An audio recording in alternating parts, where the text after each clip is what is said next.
Saludos cordiales, gentes del golf. La espera ha terminado. Llega el momento de... bola provisional. Miércoles, estamos ya a miércoles, a un día de que empiece el US Open y es el momento de contarles pues esas primeras sensaciones, ese primer día en Shinnecock Hills, ese martes, esas conversaciones, esas charlas con los españoles, con Jon Rahm, con Rocco Repetto, con Ángel Hidalgo, con David Puig, en fin, esas primeras sensaciones. Por cierto, ¿no saben ustedes lo raro que es estar en un media center del US Open y ver a dos locos cantando los goles de Noruega?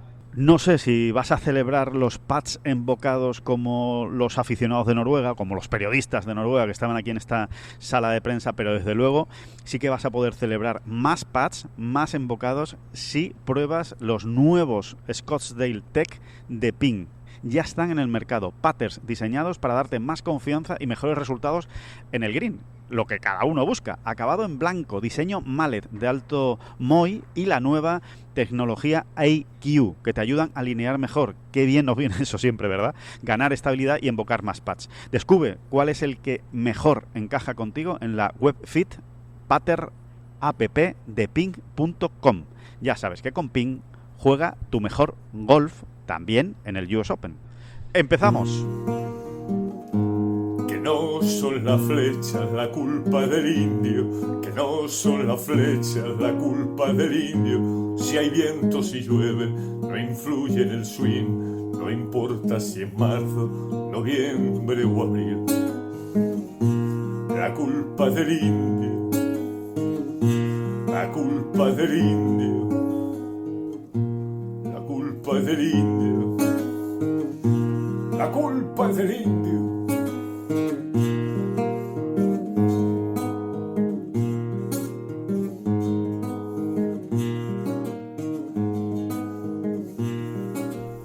Hola, ¿qué tal? Muy buenas, saludos a todos y bienvenidos a esta bola provisional especial, siempre especial, de grande, de mayor, en este caso del US Open, de miércoles 17 de junio. Ya hemos pasado la primera ronda de prácticas, el primer día completo en Shinnecock Hills, estamos empezando el segundo y le vamos a contar un poco pues todo lo que se está cociendo aquí en este US Open. David Durán, muy buenas, ¿qué tal? ¿Cómo estás?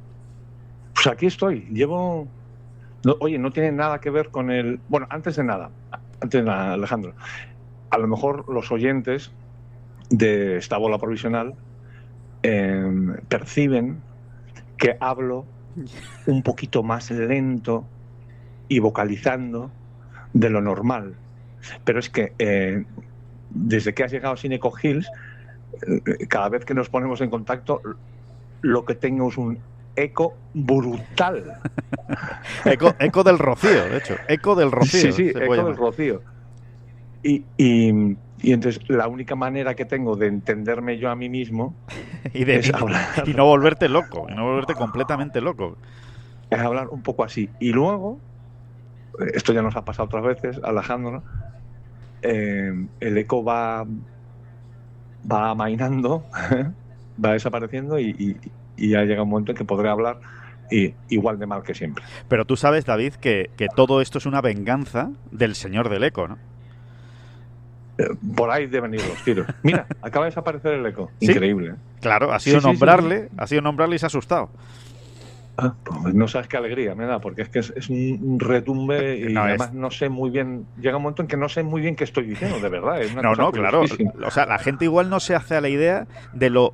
Bueno, que es casi imposible, realmente. Es casi imposible poder llevar una narración medio normal de una historia o de unos datos o de lo que sea, si te estás volviendo a escuchar medio segundo después todo lo que estás diciendo. O sea, eso es de locos. Es absolutamente de locos. Ah, bueno, pues ya se ha ido el señor del eco. Ya parece que ha remitido. Ah, qué bien. Sí. Qué bien, qué alegría. El señor del eco. Sí. Ha pasado mejor gloria. Sí. Perfecto. No, te iba a decir, antes de entrar en materia, para guasear un poco. Sí. No whatsappear, sino guasear. Llevaba aquí un rato, bueno, en realidad toda la mañana prácticamente, o parte de, ¿no?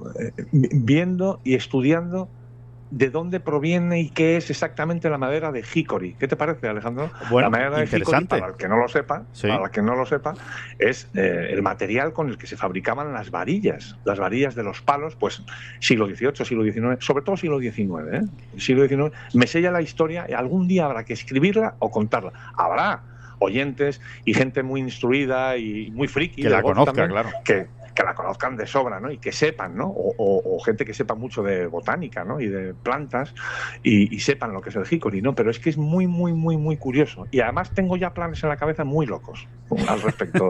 Ya te ¿Vas a plantar hickory en tu casa? Sí, por ahí van los tiros. Sí, yo sabía. ¿En mi casa o ya veremos si no le endilgamos uno en Hato Verde? Claro. El pobre Antonio, que dirige Hato Verde con maestría. Con maestría, se entera de muchas cosas a través de los podcasts, pero bueno, esto es así, Antonio. Antonio, ve preparándote ahí una parcelita para poner unos hickory. Pero y una cosa, David, solo apúntanos el titular. No, el hickory en sí mismo no es un árbol. El hickory es un término en inglés que sirve para llamar a una especie de árbol concreto que es la caria. La caria. C-A-R-Y-A. Vale. Caria, que es, para que la gente para quienes no sepan, es una variante, un primo hermano del nogal. Vale. Del nogal que da nueces. Sí, ¿vale? sí. Pues un primo hermano, ¿no? Estamos hablando ahora ya de botánica, ¿no? Un primo hermano de del la nogal. especie pura y dura del nogal, el nogal europeo, sí, es la caria, ¿no? El caria o los caria, ¿no? Sí. Y caria hay varias, ¿no? Hay de varios tipos, pues a todos esos tipos en inglés se les denomina de una manera así general hickory, ¿no? Pues mira, David, pero es muy interesante, ¿no? Sí, no, es muy interesante la historia de por qué empezaron a construirse las varillas con esa madera. Es de verdad que es apasionante, ¿eh? Claro, ahora, como es facilísimo con la inteligencia artificial y demás, es que en unos minutos o en un ratito, ya dependiendo de la curiosidad que uno tenga y de lo que quieras profundizar, te vas enterando de cosas verdaderamente impresionante. Porque ahí habría un señor, ¿no? Al final habría un señor que dijo, oye, pues yo creo que la madera de la caria o del caria, entiendo que será femenino, o por lo menos a nosotros en español nos suena mejor femenino. Absolutamente. La probó fue y prueba dijo, de error. Claro. Fue prueba de error. Se iban probando palos, pues eran del siglo XVII, siglo XVIII, se iban probando maderas, pues por ejemplo en el Reino Unido se utilizó mucho la madera de fresno, la de avellano, pero no daban resultados, porque eran unas maderas quizá demasiado rígidas, entonces no aguantaban bien los golpes, ¿no? Y te acababa durando una varilla muy poquito tiempo, ¿no? Ajá. Y al final, pues entiendo yo que en un proceso de prueba-error alguien dio con esta madera que curiosamente este tipo de árboles no se dan en el Reino Unido, ¿no? Y que es una de las cosas más tremendas que me parece. Es increíble, efectivamente. Es madera importada de Estados Unidos. O sea, antes de que el golf, de alguna manera, Qué bueno.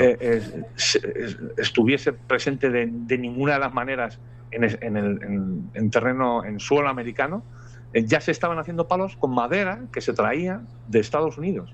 Fundamentalmente de Estados Unidos. Pues de América en general y de Estados Unidos en particular. Que es de esta especie arbórea, sí, de la caria, que es prima hermana de los nogales. Pues, de hecho, hay un tipo de caria que directamente se le llama muchas veces el nogal americano. Ajá.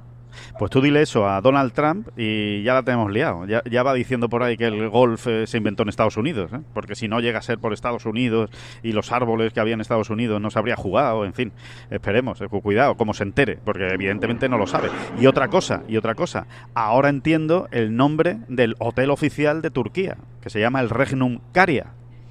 Entonces tiene que estar relacionado con ese tipo de árbol. Seguro, pues puede ser. Es que puede ser que el campo de Turquía, eso se lo tendremos que preguntar un día a nuestro queridísimo Miguel Vidaor, el director de torneo de precisamente el Turkish Airlines Open, si es que el nombre lo da precisamente que aquellos sean carias, todos los árboles o una buena parte de los árboles que haya en ese campo sean carias. Estaría bien, sería divertido saberlo, el origen del hickory. De los palos. Efectivamente, ya para los locos, las especies más utilizadas para fabricar varillas eran la caria caria tomentosa, sin R, no tormentosa, sino caria tomentosa y caria ovata, para quien quiera ya ir haciendo experimentos en el jardín de su casa. Caria tomentosa y caria ovata. Esos son las dos especies más utilizadas en el Reino Unido, pues en los arbores del golf, como ya empezamos a entenderlo en el siglo XIX. Oye, la verdad es que es apasionante la historia, es verdaderamente apasionante, porque además hay un tipo, es que ahora mismo no tengo el nombre por aquí, me da mucha rabia, porque he ido borrando cosas. Bueno, lo iremos contando, seguro que lo vuelves a encontrar y cuentas el nombre del primero, ¿no? Digamos, ¿no? El primero que le puso a una cabeza de la varilla. No, cabeza no, la varilla. El primero que le puso a una cabeza una varilla de hickory, quiero decir. Sí, porque luego las cabezas de las maderas eran de otro tipo de madera, no eran de hickory. Vale. Que a veces en eso también la gente comete errores. Fíjate, estamos en las previas de un US Open y de lo que estamos hablando. Pero bueno, yo creo que a la gente le gusta esto, le interesa. Y además tiene sentido, David, porque aquí, en Shinnecock Hills, se jugaba con madera de hickory. Absolutamente. Claro, es que aquí se empezó a jugar con madera de hickory. Las varillas de hickory se empiezan a abandonar ya de manera absoluta, digamos, en los años 20 del siglo pasado, del siglo XX. Años 20, finales de los 20, en torno a los 20, ¿no? Para no... Porque tampoco fue algo que ocurrió de un día para otro, ¿no? Eso fue un proceso. Pero digamos que a principios de los 30 del siglo pasado ya no había prácticamente este tipo de varillas, ¿no? Ya no se hacían palos así, ya triunfó la varilla metálica, ¿no? Sí, la de acero, digamos, ¿no? Sí, exactamente. La varilla de acero. Que, David, tú sabes, siguiendo con la historia, ¿no? O con curiosidades, ¿no? Históricas, estando además aquí en Shinnecock Hills, ¿tú sabes por qué a toda esta zona de Long Island, ¿no? De Estados Unidos, de Long Island, de Nueva York, se le llaman los Hamptons, los famosos Hamptons, ¿no? Que todos lo hemos escuchado, ¿no? Es la zona de veraneo de los neoyorquinos. ¿Sabes por qué se llaman los Hamptons? ¿Por qué recibió ese nombre? Pues porque pues concretamente por un pastor inglés. Un pastor inglés que emigró por tema religioso de Inglaterra a Connecticut. Y cuando, estando en Connecticut, él, que era un hombre pues también con su perfil aventurero y evangelizador, dijo, bueno, vamos a buscar otras tierras donde asentarnos, ¿no? Y el pastor inglés llegó hasta Shinnecock Hills, concretamente, hasta esta zona de Shinnecock Hills. Como venía de Inglaterra, y la zona le gustó mucho, con puerto, con pesca. Evidentemente se vinieron aquí fundamentalmente porque habría agricultura, pesca y ballenas, y a la caza de las ballenas, ¿no? Que era, digamos, el sustento de aquella época.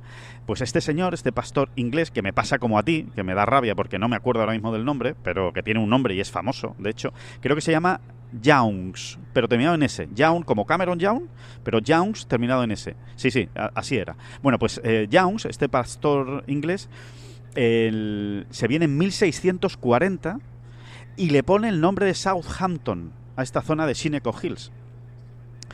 ¿Por qué? Pues en recuerdo, evidentemente, del puerto inglés.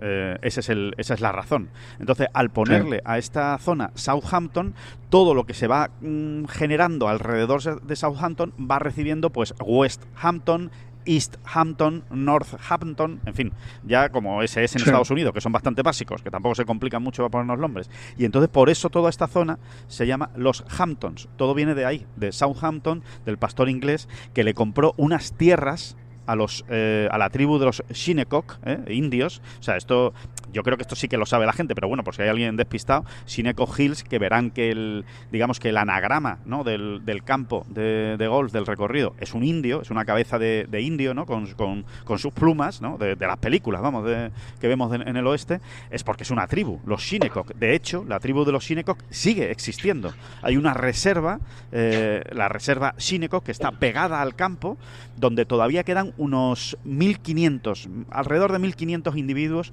Shinnecock que siguen viviendo y que eran los originarios, los primeros que estaban aquí, o de los primeros que hay datos que estaban aquí en Shinnecock Hills, y por eso recibe ese nombre. Pero fue el pastor inglés el que al final acabó nombrando a toda esta zona o dando pie a que esta zona se llamara los Hamptons. Sí, y los indios Shinnecock muchos de ellos, de la época, ayudaron a construir el primer recorrido Shinnecock Hills. Totalmente. Fueron la mano de obra. La mano de obra, sí, para mover tierras, etcétera, etcétera.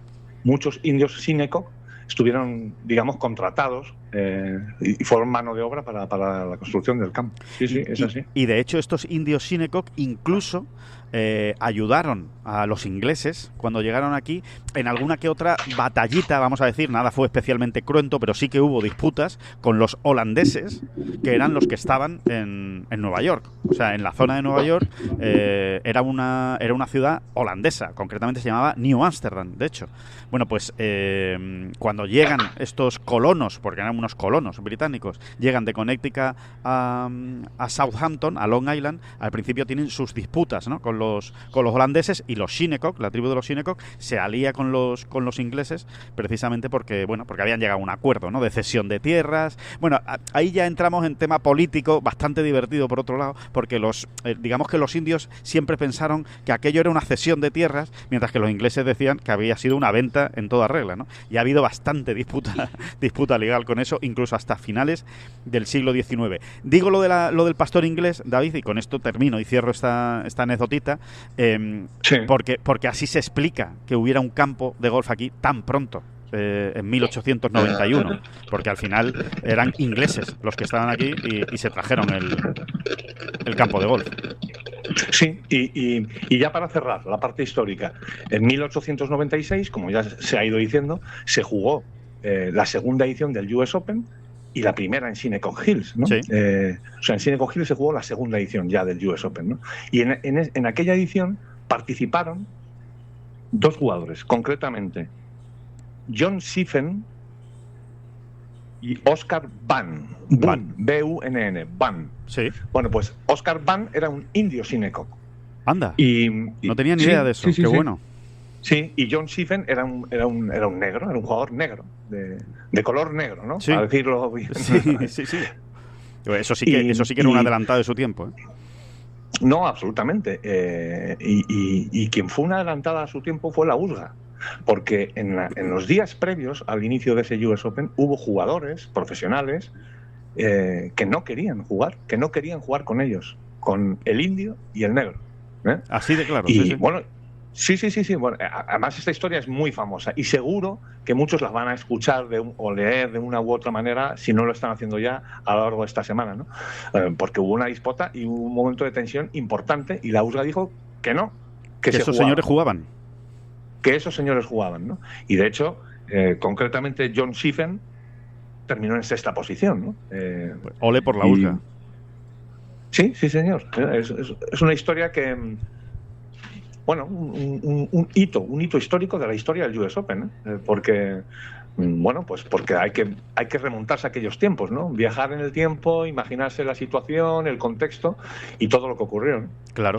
Por cierto, que para aquellos que pensaran que el primer indio que jugó en el golf, digamos, al máximo nivel fue Nota Bigay III, pues no fue Nota Bigay III, fue Oscar Bunn.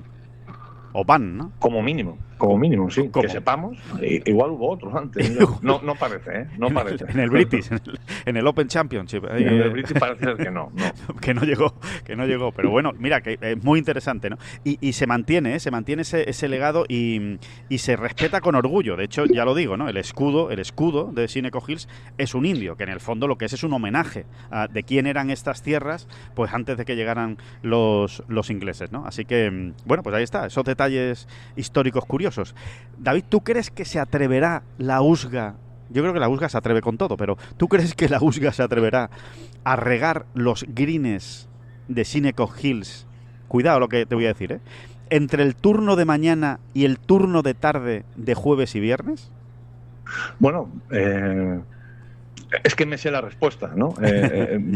pero cuéntala bien, que sí, de hecho es que los va a regar. Es que los va a regar casi con total seguridad, ¿no? Bueno, es que estamos ante, digamos, otra situación bastante estrambótica, extraña y novedosa. Diríamos, yo no me atrevo a decir que sea la primera vez en la historia, porque seguramente no, pero que esté programado ya que se va a hacer así, Desde luego yo no lo había oído nunca, ni he escuchado por aquí que eso haya sucedido nunca. Bueno, efectivamente la USGA tiene ese plan de hacerlo entre el turno de la mañana y de la tarde del jueves y el viernes, regar los greens, y los jugadores al principio lo recibieron con un poco de extrañeza, porque evidentemente no es algo habitual, pero por ejemplo Rory McIlroy, al que le preguntaron directamente qué le parecía esto ayer, dijo, pues mira, la verdad es que tiene sentido, para que no haya muchísima diferencia entre el turno de mañana y el turno de tarde. ¿Por qué? Y fundamentalmente, ¿cuál es la razón? Porque va a soplar bastante viento, y el viento que se espera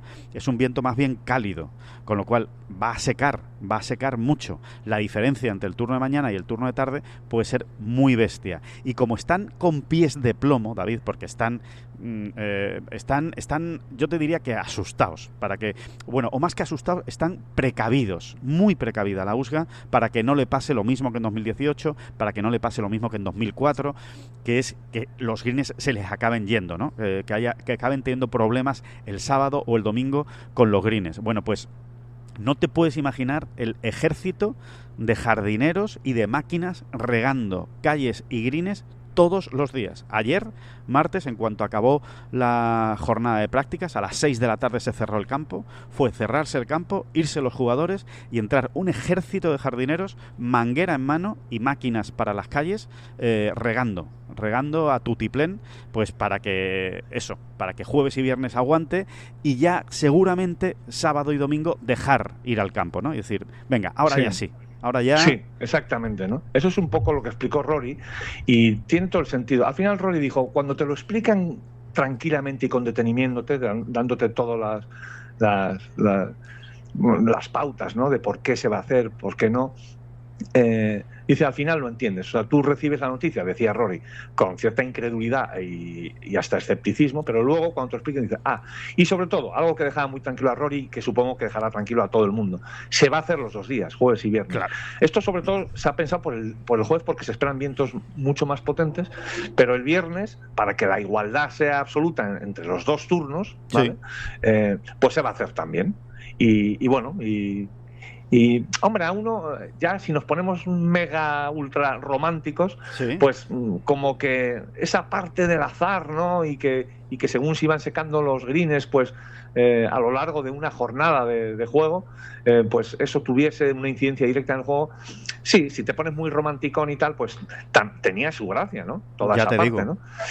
Pero yo también lo he entendido, ¿no? No sé si es que estoy ya muy arrorirado, se podría decir. Arrorirado. Arrorirado ante Rory.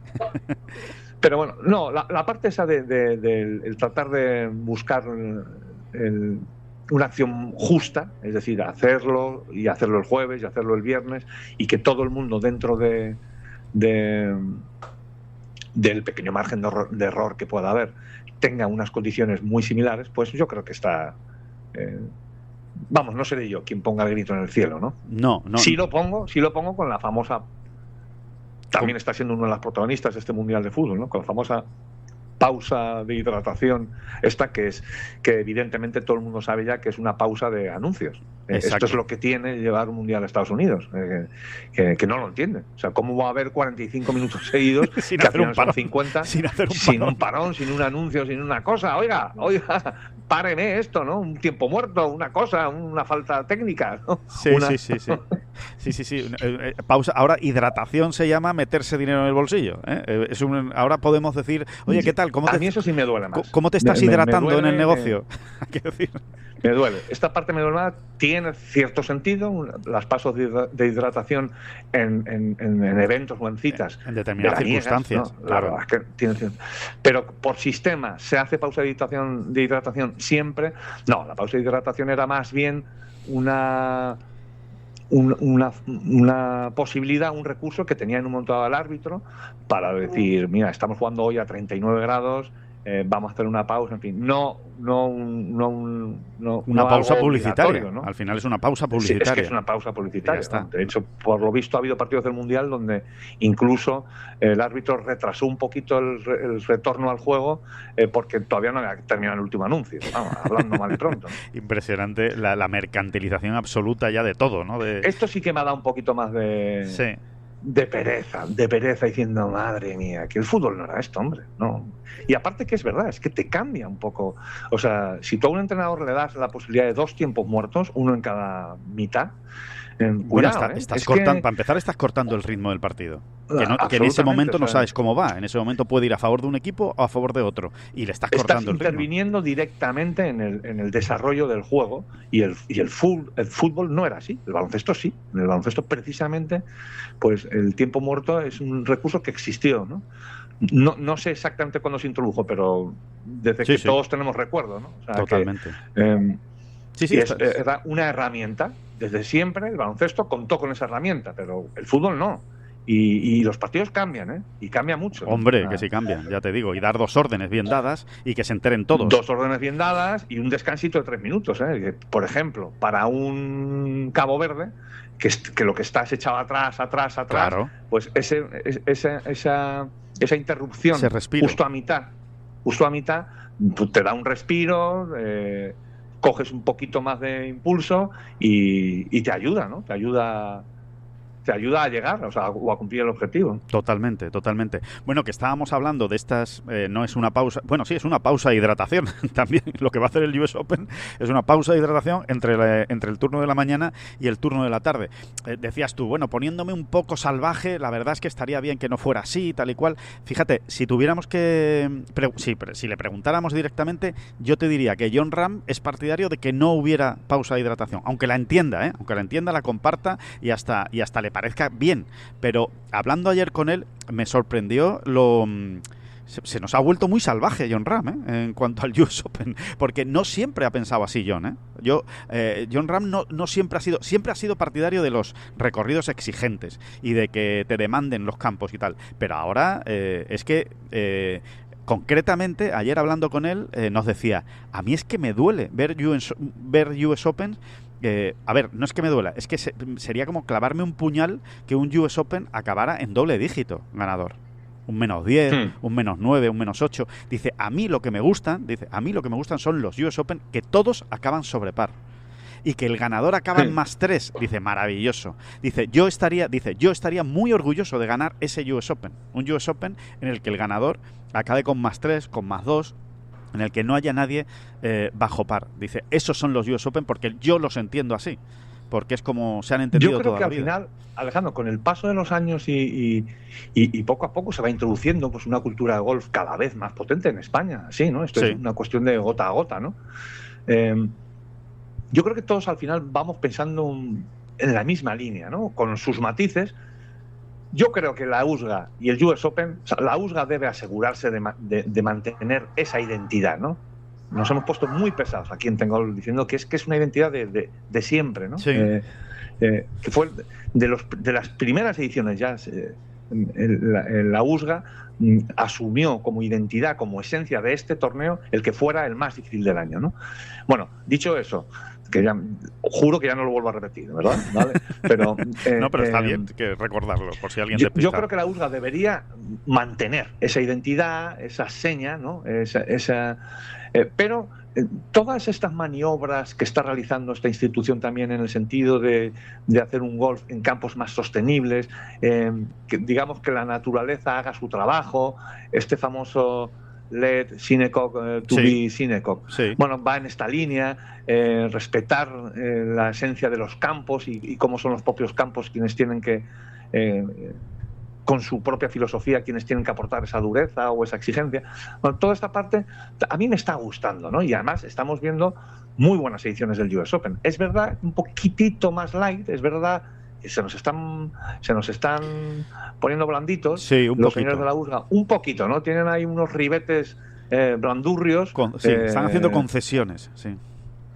Alguna concesión se está haciendo, pero creo que alguna tiene su sentido y al final yo ya me voy a morir así, ¿eh? O sea, yo también prefiero un US Open acabado en +2, ¿no? Esa semana salvaje, agreste y vamos que nos vamos y a sufrir. Y a sufrir ahí todo el mundo. A sufrir. No, sí. Bueno, Sí, ¿no? Pues esa será una de las imágenes, sin ninguna duda, de esta semana.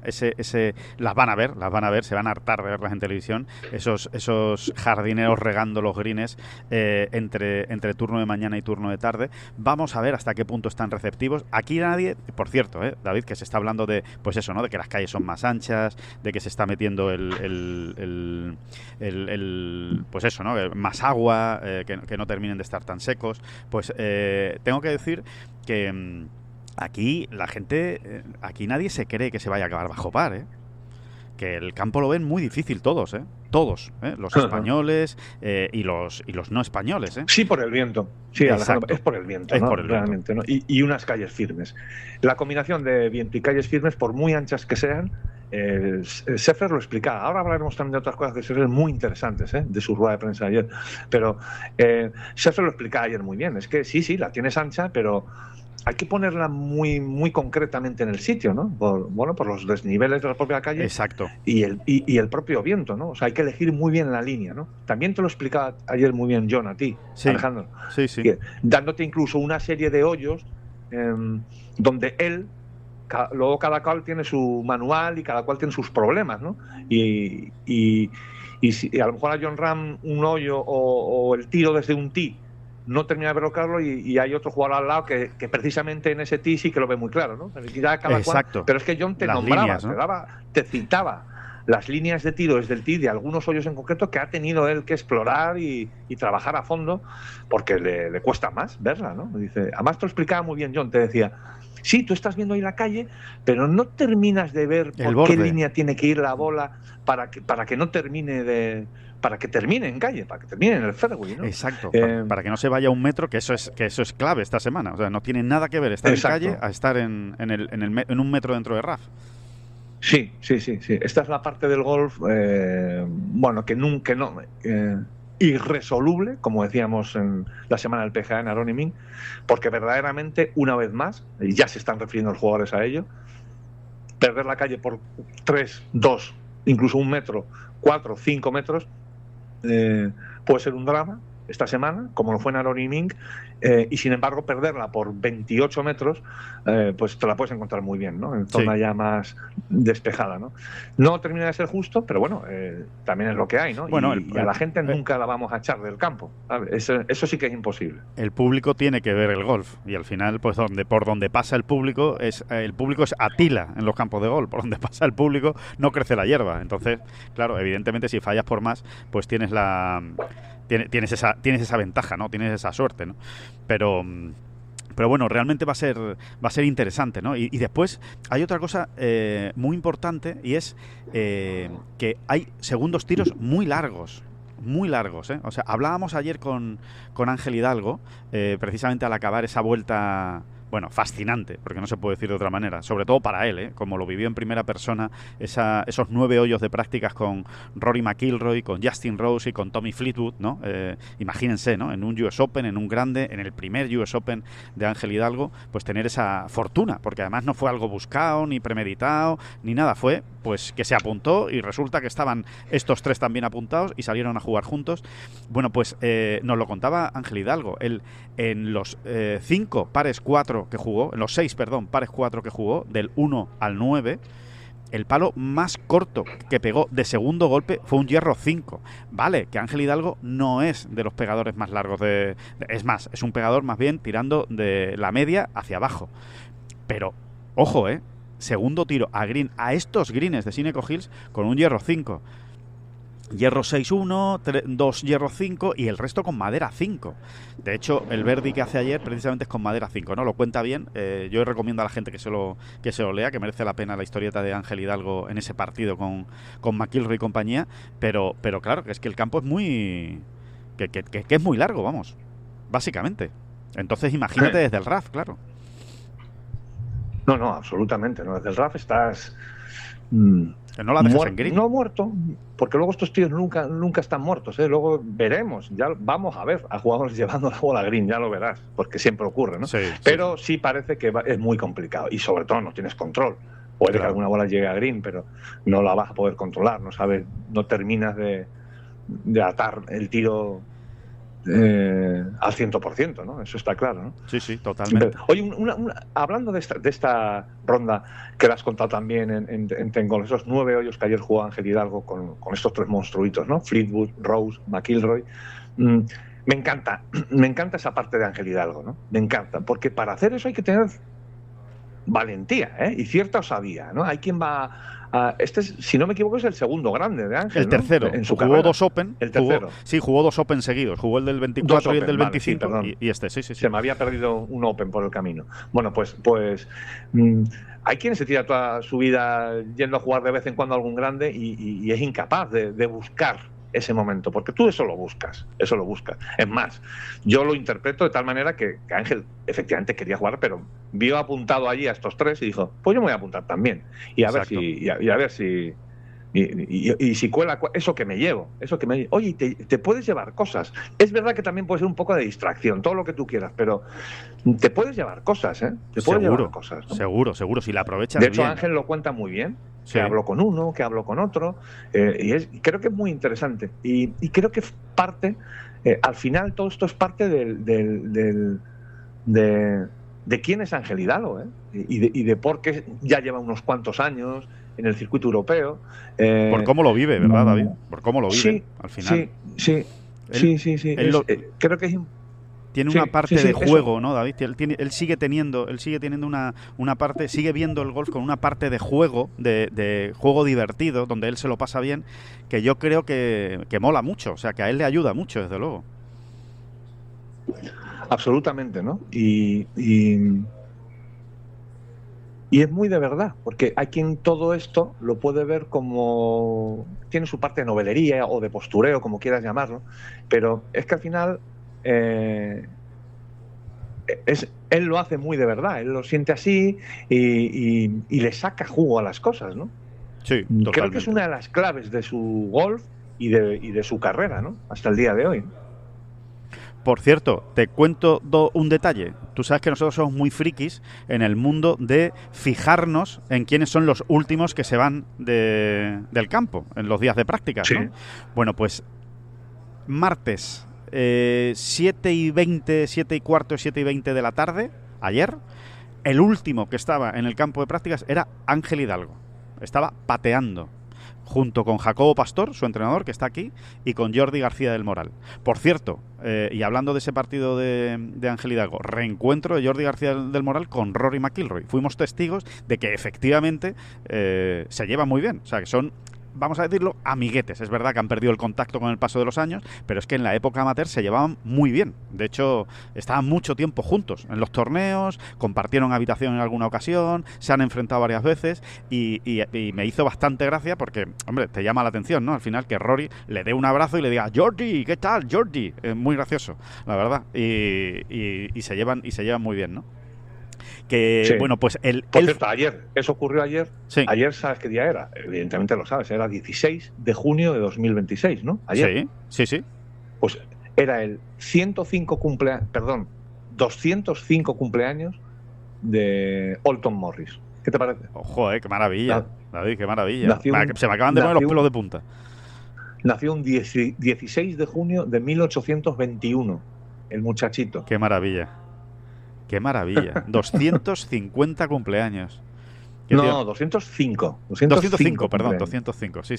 205 cumpleaños de Olton Morris. Bueno, que te iba a decir, que completo la información. Martes fue el último en irse y lunes nosotros no lo vimos porque no estábamos aquí, pero él asegura, jura y perjura, que fue el último en irse a las 9:30 de la noche. Se fue ya, pues ya oscureciendo. A las 9:30 ya está oscureciendo aquí en Sineco Hills. Pues se fue a esa hora el lunes del campo. Así que está aprovechando. ¿Quién es? Ángel Hidalgo. ¿Quién? Ángel Hidalgo. Ángel. Vale. Lleva 2 días cerrando el campo de Shinnecock, ¿no? Vamos a ver si eso se traduce después en que las cosas le vayan bien. Desde luego le está prestando mucha atención a los greens, a patear, etcétera, ¿no? Por cierto, una curiosidad, David, que mientras estamos aquí haciendo el podcast, que estamos en mitad del Media Center, ¿no? De la sala de prensa de estas gigantes del US Open, por supuesto en un congelador porque está muy frío el aire puesto y tal. Bueno, eso es lo de siempre, no hay novedad. Está ahora mismo toda la policía, hay como 9 o 10 agentes de policía paseándose con perros por toda la sala de prensa Pues nada, simplemente haciendo un dispositivo de seguridad, ¿no? De ver que no hay ningún explosivo, básicamente, ¿no? Y de que no hay ningún problema aquí en el Media Center. Pero es que estoy enamorado de los perros, que son súper bonitos y muy graciosos, además. O sea, a pesar de que tienen esa cara fiera, pero están los tíos ahí haciendo una labor extraordinaria, ¿no? No llevarás nada de pólvora o algo así en la mochila, ¿no? que yo sepa, no. Hay un perro que me mira mucho. No se sabe cómo. Increíblemente no se sabe cómo llegó una bolsita de pólvora o de TNT a tu mochila y te metes en un lío ahora, pero gordo, ya te digo, gordo, saliendo esposado de allí, una cosa tremenda, ¿no? Scheffler diciéndome: yo te entiendo, compañero, estoy contigo, tranquilo, tal, ¿sabes? O sea, sí, hay un perro que me mira mal, pero bueno, espero que sea simplemente porque sabe español y está escuchando todo lo que decimos y no está de acuerdo. Espero que ¿Tú sea sabes por lo que eso. me pasó a mí? Lo cuento muy rápidamente, algo más o menos parecido. Yo crucé el muro de Berlín, sí, cuando todavía había muro. Fíjate si soy viejo, prefiero no pensar mucho en ello. Sí. Y a la entrada te hacían pues te revisaban de arriba abajo, ¿no? A ver qué estabas metiendo. A la salida, mucha más revisión todavía, a ver si estabas sacando a un alemán oriental de allí, ¿no? Claro, básicamente. Por ejemplo. Pero a la entrada también te miraban de arriba abajo con lupa, ¿no? El coche, qué llevabas, qué no llevabas, en fin, todo. Y ahí, en el fondo del maletero del coche, había un dominical, un dominical del ABC, un blanco y negro. Sí, un blanco y negro de no sé cuántos años llevaría allí, el coche de mi madre. Y en ese dominical había dentro un suplemento de la Segunda Guerra Mundial. ¿Vale? Pues el típico suplemento histórico. Qué buen tino. Que durante una serie pues de fines de semana, pues el típico suplemento, ¿no? Por fascículos, ¿vale? Y ahí estaba metidito un fascículo que no saqué muy bien, no me acuerdo a qué correspondía, pero la portada de ese fascículo histórico de la Segunda Guerra Mundial eran unas esvásticas, el ejército. Típico que da mucha tranquilidad a un soldadito alemán que está ahí justo en el puesto de mando. No, de verdad, se quedó pálido mirando allí. A ver, en ningún momento nos sentimos en peligro, ¿no? Pero verdaderamente se quedó pálido el muchachito. Entonces lo cogió, nos miró a la cara como diciendo: no, esto no puede ser, no puede ser que estéis metiendo aquí una propaganda ridícula del nazismo, que claro. No sé qué pensaría el nota. Claro. Pero se lo llevó a la garita. Allí lo estuvieron revisando y se darían cuenta que no pasó nada, no pasó nada. Entramos en el Berlín Oriental y salimos después. Impresionante. Bueno, pues eso. No lleves pólvora en la mochila, ni metas un artefacto de no sé qué, ni algo parecido a un cartucho de dinamita. No, Alejandro, no. Eso no se puede hacer, ¿no? Eso no se puede hacer, vale, perfecto. No, por favor. Vale, pues menos mal que no me los he traído y me los he dejado en el hotel. Todo eso que acabas de decir. Oye, ¿qué te parecen los Tea Times? Sinceramente, fíjate, a bote pronto, creo que Jon Rahm no puede tener un Tea Time mejor. O sea, tú eliges un horario de salida en un grande, en este caso el US Open, pero me da igual, en cualquier grande, y te dicen: pues mira, vas a jugar los 2 primeros días con Justin Rose y Jordan Spieth. Me parece un partidazo. Sí. Es un partidazo, sí. O sea, un partido que de entrada no te añade presión de ningún tipo ni tensión, ¿no? Ya este tipo de jugones, poca presión le vas a meter por el nombre de sus compañeros de partido, ¿no? Realmente. Pero sí que hay... Al final, cada uno tiene sus gustos y tal, ¿no? Y yo creo que son 2 grandes acompañantes. A mí lo que no me gusta tanto... Yo prefiero siempre, cuando estás fijándote en un jugador y cómo lo va a hacer y tal, normalmente es un jugador español, me gustan que empiecen los grandes en el turno de mañana. Yo también. Te diga, eso sí. Yo también, sí.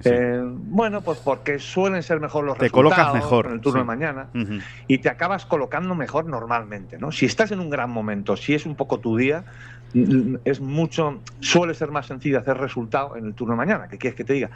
Esta semana esto se va a paliar un poco con el famoso riego entre turno y turno. Pues sí, se va a paliar un poco, pero aún así, yo prefiero... Normalmente el viento sopla más por la tarde, en fin, todas estas cosas, ¿no? Bueno, de hecho eso dice la previsión, David. La previsión dice que el viento va a soplar más el jueves por la tarde, que además el jueves, en teoría, es el día de más viento.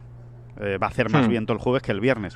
De hecho, hay algún comentario... Mira, ese reportaje nos lo ponemos como deberes, Alejandro. ¿Sí? Perdona que te interrumpa. Nada. Nos lo vamos a poner como deberes.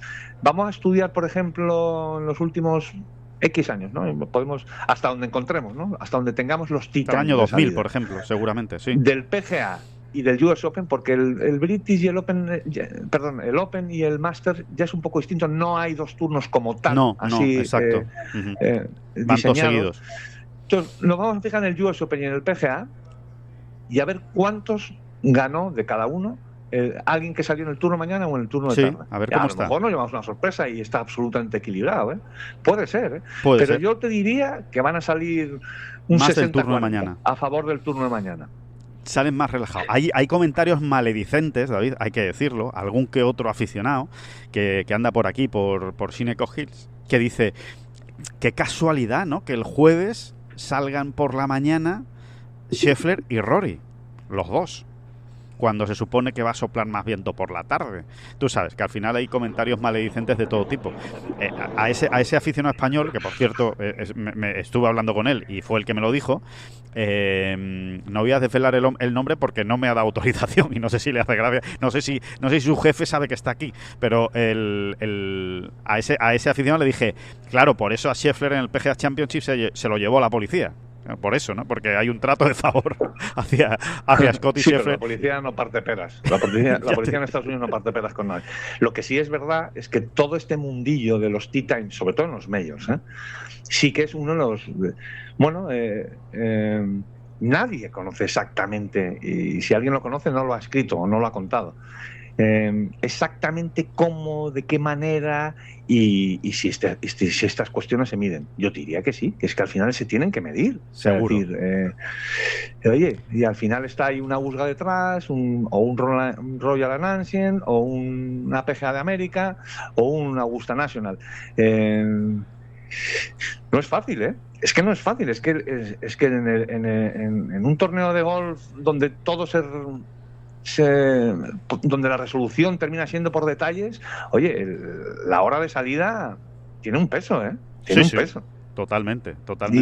¿Y cómo vamos a pensar? O sea, ¿de qué manera tan ingenua va a pensar uno que no, esto se hace a voleo? No, esto se hace absolutamente tal. No, oiga, no. Yo no me lo creo, ¿no? Yo creo que cuando tú tienes a Tiger Woods en la lista de participantes, dices, ¿dónde lo pongo, no? Vamos a dejarlo ahí, ¿no? Que siempre le des un trato especial con el parte meteorológico sobre la mesa, pues tampoco creo, la verdad, no. Pero. Bueno, de Tiger se decía mucho, ¿verdad, David? Pero. De Tiger se decía mucho, de Tiger Woods se decía mucho. Siempre se miraba con lupa en qué turno habían puesto a Tiger Woods, ¿no? Precisamente por todo sí, esto. Con la parte de la mano. Si lo que había era mucho viento por la mañana, pues a lo mejor salía por la tarde. Pero en fin, es que estos son maledicencias al final, ¿no? Uno al final... Pero, no, yo me refiero más a ¿tú qué harías? Claro, si tú eres quien decides, el organizador, ¿qué haces? Esto como al azar, tampoco lo vas a dejar todo, ¿no? En fin, de hecho es un tema muy interesante, es uno de los santos griales del golf, ¿no? Sí, tomas decisiones. ¿Cómo se decide esto exactamente, ¿no? Sí, totalmente. Por cierto, que, bueno, por completar... Tiene que ver también con la televisión, ¿eh? Las cosas como también, son, ¿eh? Fundamentalmente. De hecho, con la televisión también tiene que ver mucho con que el viernes por la tarde siempre suele haber más aficionado, más público, con lo cual para el viernes por la tarde se guardan los partidos de los jugadores más importantes. No curiosamente, pero bueno, que sí, que tiene mucho que ver con la televisión también. Sí, totalmente. No, simplemente por recordar que hemos dicho, ¿no? El partido de Jon Rahm con Jordan Spieth y con Justin Rose, todos juegan por la tarde, todos los españoles juegan el jueves por la tarde y el viernes por la mañana. Que Rocco Repeto juega con Niklas Norgard, a ver quién le pega más largo, y con tu amigo Sudarshan Yelamarahu. Bueno, pues sí, juega con él, con Yelamarahu. David Puig juega con Davis Thompson y Preston Stout. Ojo con Preston Stout, que es uno de los amateurs, con más... No tienes huevos para sacarle una cancioncita a Davis Thompson. No. Davis Thompson. Sí, podría ser. Podría ser. Después, y Ángel Hidalgo juega con Matteo Pulcini, el argentino, y con Spencer Tibbits. Así que esos son los partidos de los españoles. Te doy un dato, David. ¿Sabes cuántos cuántas rondas consecutivas se llevan en Shinnecock Hills sin que nadie haya conseguido terminarla sin hacer un bogey? ¿Cuántas? Hablo en competición, evidentemente. No hablo de los socios de Shinnecock Hills. Entendemos que en US Open. Hablo en el US Open, efectivamente. Son 578 rondas de golf han pasado ya desde la última vez que alguien hizo una ronda sin bogies. Es decir, ha pasado todo el US Open de 2018, donde nadie en los 4 días consiguió entregar una tarjeta sin bogies, y la mitad del US Open de 2004. Uh-huh. ¿Y quién fue el último? Esa es una buena pregunta, ¿ves? Pues no lo sabemos. No, espera, te lo miro ahora mismo. Me duele porque lo tenía por aquí apuntado, pero no. Hijo de mi alma, hijo de mi alma. Espérate. Míralo, porque, a ver, me va a doler, me va a doler porque... Y el amarajo. Me va a doler. Siente el amarajo, la nueva cancioncita que te va a empatar. Me va a doler, ¿eh? ¿Quién fue el último? Si lo tengo aquí, ¿eh? Espérate. Que lo tengo aquí, hombre. Si lo estoy mirando. Shinnecock. Bueno, claro, es que yo no, donde estoy mirando no, es que sin bogies, perdón. No, claro, no podía, claro. Donde estoy mirando no podía saberlo. No, pues venga, dínoslo, por favor. Pues espérate, lo estoy mirando, pero a ver si soy capaz de, por el buscador, ir un poquito más rápido. Porque, sí, aquí está. Mira, ya lo tengo aquí. Los últimos fueron en la segunda ronda de 2004, Phil Mickelson, Fred Funk y Daniel Chopra. Joder. Esos fueron los últimos, que los tengo, por supuesto, apuntados en el cuaderno y no sabía dónde, no lo encontraba. Sí, en la segunda ronda de 2004. Ahí están, esos 3. Fíjate, desde Mickelson, Chopra y ¿quién he dicho el otro? Y Fred Funk en la segunda ronda de 2004. Así que habrá alguien... Sí, Fred Funk y Mickelson firmaron un 66. Sí. Y Chopra no lo veo. Ojo, ¿se te ve? Y a Chopra no lo encuentro. Sí. Y Chopra un 68. No está mal, ¿eh? No está mal, ya te digo. ¿Habrá alguno esta edición? Yo creo que sí. Yo creo que en esta edición vamos a encontrar algún jugador que entregue una vuelta sin bogies. Bueno, veremos, ¿no? Veremos. Por cierto, una curiosidad, David, que se me quedó ayer en el tintero hablando de nuestro top 25. Hay que ver qué descastados somos, que no hemos sido capaces, ni tú ni yo, de meter a Aaron Rai, ¿eh? Ya, pero yo lo hice a conciencia. Tú lo hiciste a conciencia, ¿no? Yo no. Sí, te reconozco. Sí. Que me acordé luego. Yo, en ese caso, sí que te digo que lo hice a conciencia. Pensé, ¿lo meto, no lo meto? Y si lo meto, ¿dónde lo meto? ¿A qué altura? Para adelante, para atrás. Y dije, lo voy a sacar. Lo voy a sacar porque, bueno, al final es una norma también del deporte de alta competición, ¿no? Pues alguien que viene, evidentemente, los focos le van a apuntar, ¿no? Pues que le salga una mala semana, ¿no? No, es algo que puede darse, ¿no? Perfectamente. O sea, no sería la primera vez ni la última. Es más, se da mucho, ¿no? En jugadores que no son de primerísima línea. Sí, totalmente. O sea, que tú lo hiciste a conciencia, pues ya está, yo ya me quedo más tranquilo. Que tú te acordaste de Aaron Rai. Yo es que no me acordé a la hora de hacer la selección y me dolió luego, la verdad, tener esa falta de respeto al último ganador de grande como ha sido Aaron Rai, ¿no? Dicho lo cual, te reconozco que me encantaría, ¿eh? Sí, a mí también. Verlo arriba, que le diera continuidad. Tenerlo ahí el domingo entre los candidatos. No sé, sería una cosa muy chula también. Sí, estaría muy bien, la verdad es que sí. En fin, que bueno, que vamos terminando, ¿no? Con esta bola provisional, esta especial, como siempre, ya saben, de US Open. Recuerden que esta semana tienen The Game, que tienen que ir haciendo ya su equipo, que queda poco para que se cierre el plazo, se cierra mañana, claro, a las 2 de la tarde, hora peninsular española, y que pueden hacer todavía su equipo, su top 25 para el gran juego de Ten Golf, el gran juego del top 25 del US Open. Nos están llegando ya muchísimos al correo, sobre todo a redacción@ten-golf.es, pero lo pueden mandar por cualquier vía, por cualquier redes y canales de comunicación de Ten Golf. Aquí los estamos recibiendo todos y a ver quién tiene suerte, ¿no? Y se lleva esos premios, ¿no? Les recordamos, por si hay alguien que todavía no lo sabe, el pack de 12 bolas de Arrow Golf. Sigan a Arrow Golf en Instagram. la vuelta en Hato Verde con David Durán y Alejandro Rodríguez, y esa plaza, ¿no? Ese magnífico regalo, esa plaza en el torneo de las banderas que se celebra en el balneario de Mondariz la primera semana de julio. Eso es un planazo, no solo de golf, sino también gastronómico y de buena gente con la que uno se encuentra allí en el balneario de Mondariz para jugar ese torneo de las banderas. Que nos vamos, que ha sido un placer, que muchísimas gracias, como siempre, a todos por seguir estos especiales del US Open, y muchísimas gracias, David Durán. ¿Y no sería mejor Vaya por Dios. cuando nos hemos referido, ustedes más concretamente, a John Shiffen, aquel jugador legendario? Por favor, que no diga no de color. Hubiese sido que mejor, no diga de color, que no diga de color, por favor. No hubiese sido mejor haber hablado de una raza afroamericana en vez de decir negro directamente, que ese es un concepto, un término absolutamente abolido ya. Por el buen gusto. Tú sí que estás abolido. ¿No sería mejor hablar de una raza afroamericana y así estamos todos contentos y tranquilos? Bueno, aquí lo importante es la intención. No creo que cuando se habla en castellano decir que alguien es de raza negra sea peyorativo, a no ser que sea usted un lunático. Usted. Un lunático. Un lunático neurótico de la cuestión. No, sí, es una cuestión de costumbre ya. Desde hace mucho tiempo se dice raza afroamericana. Que no son las flechas la culpa del indio, que no son las flechas la culpa del indio. Si hay viento, si llueve, no influye en el swing, no importa si es marzo, noviembre o abril. La culpa del indio, la culpa del indio, la culpa del indio, la culpa del indio.